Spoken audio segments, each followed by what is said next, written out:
가디의 아들 므나헴이 디르사에서부터 사마리아로 올라가서 야베스의 아들 샬룸을 거기에서 쳐 죽이고 대신하여 왕이 되니라. 아멘. 기도하겠습니다. 하나님, 오늘도 우리가 메마른 땅을 거닐고 또 어떤 거친 파도가 우리 가운데 올지라도 오 놀라우신 우리 주님이 우리와 함께 하시고 우리를 보호하여 주실 것을 믿습니다. 우리 사랑하는 우리 교회 공동체를 붙드시사 하나님, 우리 교회가 더 건강하고 또 하나님 앞에 쓰임 받는 공동체가 되게 하여 주시고 하나님 기뻐하시는 일들을 이루며 또 우리 스스로도 복음에 의하여 쓰임 받는 믿음의 공동체가 되도록 하나님 이끌어 주옵소서. 주께서 사랑하시는 믿음의 백성들의 기도를 기뻐 받아 주시고 정말 한량 없는 하나님의 은혜로 오늘도 복되게 살아갈 수 있도록 은혜와 힘을 더하여 주옵소서. 이 시간 1,000번대로 드려지는 예물들과 또 범사에 감사하여 드려진 예물을 주님 기뻐 받아 주시고 말씀을 나눌 때에 하나님 우리와 함께하여 주옵소서. 감사하고 거룩하신 예수 그리스도 이름으로 기도 올리옵나이다. 아멘. 나라를 생각한다라는 것, 또 공동체를 생각한다라는 것, 또 리더가 된다라는 것, 어쨌든 나보다는 남을 생각하는 어떤 그런 이 분야, 또 문제, 또 고민들이 필요한 것 같습니다. 그런데 이제 좋은 리더, 좋은 어떤 그런 정치인, 좋은 사람은 어떨까? 아무래도 참 많은 사람들의 이 심리는 다른 사람을 향해서 좀 헌신하고 또 정말 뭔가 이 사명에 불타는 사람을 아무래도 대부분의 사람들이 좋아할 거예요. 근데 반대로 뭐 가족이나 여러 가지 뭐 상황들은 돌보지 않고 또 공동체도 또 무관심하거나 아니면 또 그 반대로 뭐 이렇게 행동을 하면 사람들은 금방 알죠. 집에서 새는 바가지 당연히 뭐 바깥에서 새지 않겠냐 이러면서 이 리더나 아니면 정치인들 또 이 공동체를 앞장서서 일하는 사람들을 향해서 그렇게 좋은 평가는 갖지 못할 것입니다.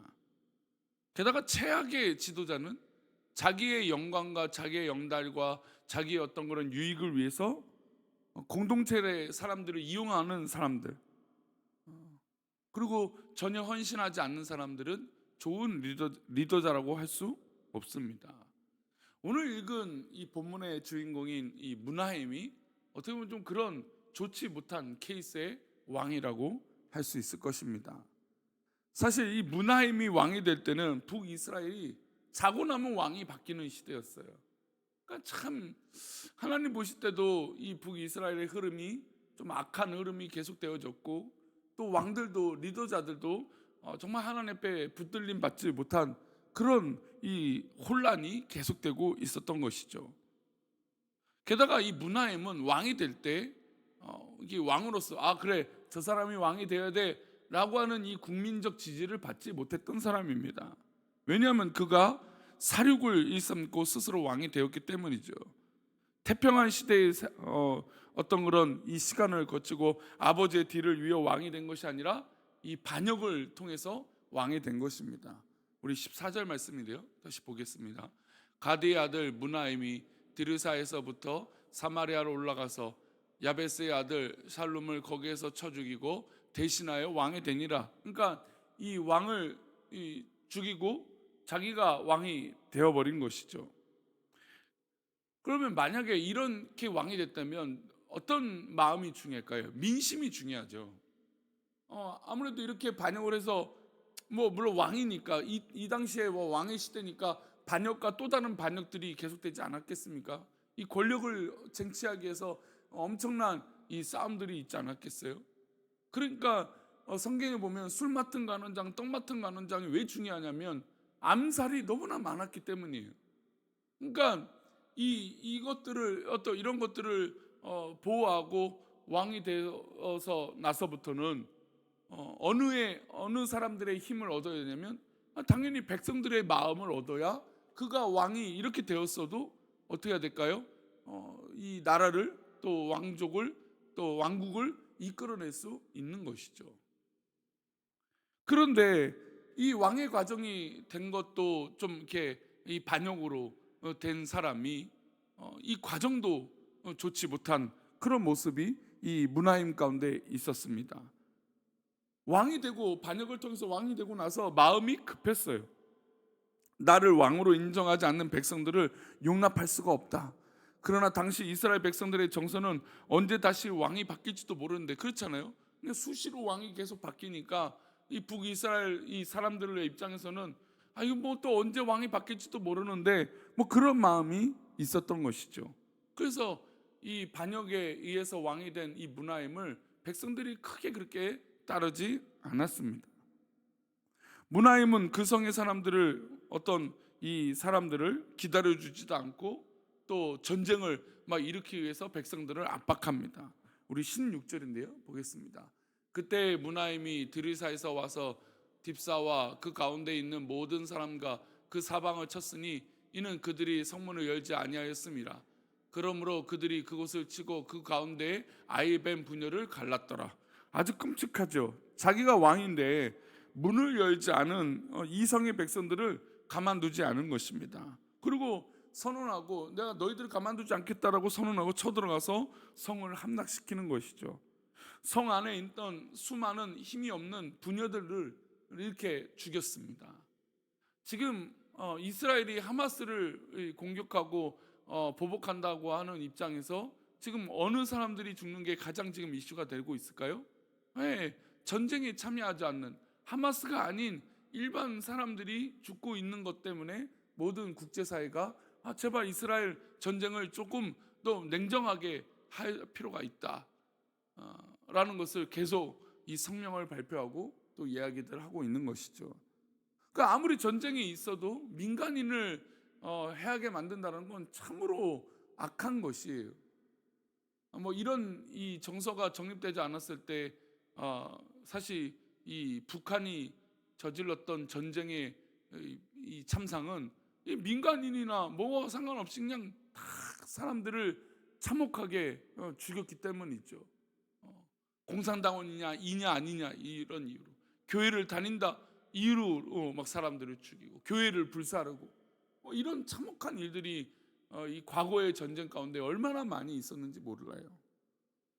근데 지금 이 문하임은 자기가 왕이 됐는데 성문을 안 열어줘? 나를 왕으로 인정 안 해? 뭐 그런 이유로 지금 학살을 벌이고 있는 것이죠.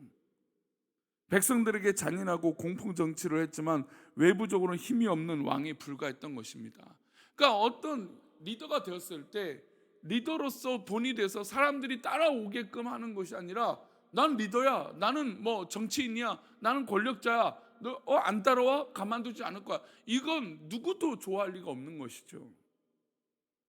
사실 뭐 한국교회 목회자들이 그러니까 특별히 뭐 저도 뭐 부임한 목사지만 부임한 목회자들이 이 과오가 바로 이런 부분이었어요. 나는 부임했어, 나는 담임 목사야, 나를 따르지 않아? 당신들이 문제야, 이런 식으로 접근을 했기 때문에 문제가 있었던 것이죠. 물론 뭐 저도 얼마나 뭐 이게 열심히 또 우리 성도들에게 어느 부분에서 인정받는지 저도 잘 뭐 어느 때는 참 감사하고 좋지만 또 어느 때도 아닌가 뭐 이런 이 저의 스스로를 돌아보는 마음이 들기도 하지만 그 어느 공동체의 리더가 된다는 건 또 어느 이 공간에서 앞장선다라는 것은 소위 말해서 민심을 얻어야 돼요. 저는 성경적으로도 민심이 천심이라는 것이 굉장히 좀 성경적이라고 봅니다. 왜냐하면 하나님의 놀라운 역사로 이 사람들의 마음을 만드시는 것이죠. 하나님의 섭리로 사람들의 궁중심리를 이끌어 가시는 것이죠. 그래서 정말 이 리더가 되었을 때 사람들이 하는 어떤 그런 이야기들과 이 과정들은 굉장히 중요한 것입니다. 근데 그것을 파악하지 않고 야 나는 뭐가 됐어 라고 한다면 결국 스스로 넘어질 수밖에 없는 것이죠. 그래서 이 문하임은 이렇게 왕위를 누리려고 했지만 이 주변 강대국이었던 아시리아에게 눈치를 보게 됩니다. 나는 이렇게 왕이 됐는데 이 강대국인 아시리아가 자기 이 북이스라엘을 가만두지 않고 자기를 가만두지 않을 것 같아서 걱정이 이만저만이 아니었어요. 그래서 이렇게 두려운 나머지 이렇게 행동을 합니다. 우리 19절인데요. 보겠습니다. 아스로 왕 불이 와서 그 땅을 치려하매 무나임이 은 1000달란트를 불에게 주어서 그로 자기로 도와주게 하므로 나라를 자기 손에 굳게 세우고자 하며, 자, 이 아시리아죠. 아수르가 쳐들어오려고 했어요. 근데 무나임이 이렇게 어렵게 반역하고 막 이 어떻게든 억압해서 얻은 이 왕위를 빼앗길까봐 은 1000달란트를 이 아수르 왕 불에게 주게 됩니다. 그리고 나를 좀 도와달라 이런 것이죠. 자, 여기까지 좋습니다. 뭐 조공을 바친 거죠. 조공을 바쳐서 자기가 이 왕위를 유지하기 위해서 힘을 썼습니다. 그런데 이 은 1000달란트는 어디서 왔을까요? 뭐 북이스라엘이 북왕에서 은 1000달란트를 고간에 쌓아뒀을까요? 그렇지 않죠. 20절에 그 내용이 나옵니다. 20절인데요. 함께 읽겠습니다. 그 은을 이스라엘 모든 큰 부자에게서 강탈하여 각 사람에게 은 50세겔씩 내게 하여 아수르 왕에게 주었더니 이에 아수르 왕이 되돌아가 그 땅에 머물지 아니하였더라. 그러니까 자기의 이 왕위의 영위를 위해서 돈 있는 사람들은 강탈해 버리고 모든 사람에게는 은 50세겔에게 3개씩 걷어버린 거예요. 그러니 사실 이거를 감당하지 못했을 거 아닙니까? 억지로 이것을 쥐어짰으니, 뭐 악한 말로 오징어도 짜면 뭐 물이 나온다, 뭐 그런 거죠. 정말 어려운 지금 북이스라엘 사람들이 뭐 어디 형편이 좋았겠습니까? 근데 막 은 50세겔씩 막 뺏어가 버린 거죠. 그래서 사실 아수르에게 야, 우리 좀 이렇게 좀 잘 봐달라, 어떤 외교적 협상을 하거나 뭐 그게 아니라 그냥 굴욕적으로 한 거죠. 근데 이 굴욕적인 게 어떤 방법입니까? 백성들이 쥐어 짜서 한 것이에요. 우리는 때로 크고 작은 공동체를 우리 스스로 이끕니다. 가정의 공동체를 이끌기도 하고 교회의 공동체를 이끌기도 하고 어느 공간에 가면 그의 공동체를 이끌어가기도 합니다. 근데 우리는 그때마다 스스로 질문해 볼 필요가 있어요. 나는 어떤 리더자인가? 나는 어떤 지도자인가?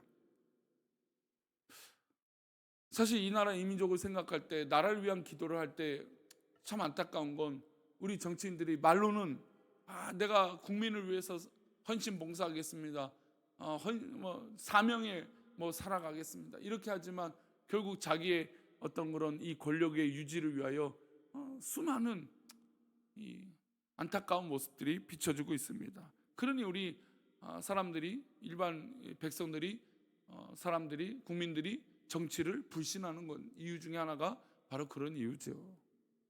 한국교회의 지도자들을 또 불신했던 이유가 뭘까요? 바로 이런 부분이었습니다. 우리도 마찬가지죠. 또 우리는 뭐 다릅니까? 우리 모두 다 자기의 영예를 위해서는 힘쓰지만 공동체를 위해서, 또 다른 사람을 위해서, 또 나라를 위해서 기도하거나 헌신하지 못한다는 것이죠. 오늘 우리는 우리에게 주어진 모든 환경 가운데 이 지도자들이나 공동체를 이끄는 사람들이나 이 나라의 위정자들을 위해서 기도할 필요가 있어요. 무엇을 위해서 기도할까요? 이런 자기의 영광을 위해서, 자기의 왕위를 위해서 저렇게 이렇게 이 공동체의 사람들을 힘들게 하고 어렵게 만드는 이런 악순환을 반복하는 그런 공동체가 되는 것이 아니라 모두 다 헌신하고 모두 다 기뻐하며 쓰임받는 그런 공동체, 우리 사랑하는 우리 교회가 되기를 축원합니다. 오늘 하루도 정말 이 나라 이민족이 복되게 원하고 우리 성도들도 그렇게 복되시기를 축원합니다. 기도하겠습니다. 하나님, 참으로 자기의 영광만 위해서, 자기의 이득만 위해서, 자기의 유익만 위해서 살아가는 악한 시대에 살아가고 있습니다.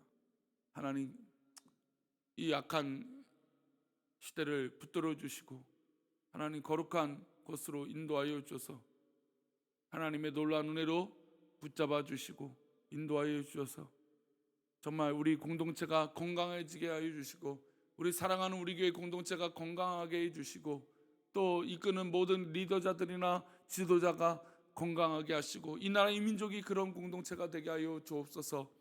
세상을 볼 때 참으로 기대하기 어려운 악한 일들이 반복되는데 하나님, 이 나라 이 민족을 다시 한번 긍휼히 여기셔서 하나님께서 기뻐하시는 그 길로 걸어갈 수 있도록 복을 내려 주옵소서. 오늘 우리 귀한 이 새벽을 깨워 기도하는 백성들에게 하나님 기뻐하시는 그 길을 가게 하여 주옵소서. 지켜주실 것을 믿사오며 거룩하신 예수 그리스도 이름으로 기도하옵나이다. 아멘.